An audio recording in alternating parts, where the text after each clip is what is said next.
Bonjour à tous, bienvenue dans le 12-13. À la une de ce mardi 11 février, la polémique autour des compteurs Linky est relancée. La CNIL, le gendarme de la protection des données, met en demeure Engie et EDF pour non-respect de certaines exigences vis-à-vis du consommateur. 2 reproches sont faits au groupe, on vous explique. L'installation des compteurs Linky pointée du doigt par la CNIL, le gendarme français de la protection des données. La CNIL annonce avoir mis en demeure les groupes d'énergie EDF et Engie après avoir mené une série de contrôles. 2 reproches. Le premier, les utilisateurs ne seraient pas assez informés avant de donner leur consentement à la collecte de leurs données et ces données seraient conservées trop longtemps. Anne-Sylvain, Xavier Romont.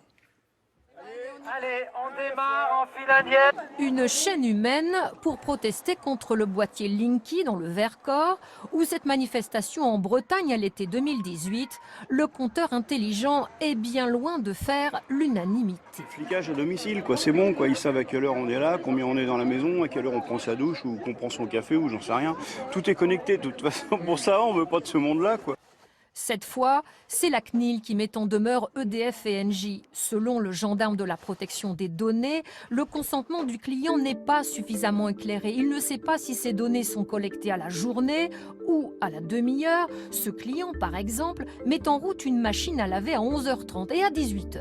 Il ne souhaitait pas forcément que son fournisseur en soit informé, mais il n'existait pas de cas spécifique à cocher. Lorsqu'on recueillait votre consentement, il doit être spécifique, c'est-à-dire qu'on doit recueillir votre consentement pour chacun des objectifs qu'on poursuit. Et là, il y avait grosso modo une case à cocher pour plusieurs finalités, alors qu'il aurait dû y avoir plusieurs cases à cocher. Engie déclare avoir déjà modifié ses offres. Depuis décembre 2019, Engie ne propose plus qu'un service reposant sur les seules données de consommation à la journée. Autre manquement soulevé par la CNIL, la durée de conservation de ces données personnelles trop longues. EDF fait ce matin amende honorable. EDF s'engage à mettre en place les corrections nécessaires conformément aux demandes adressées par la CNIL. EDF et Engie ont 3 mois pour se mettre en conformité à terme. 35 millions de ménages doivent être équipés.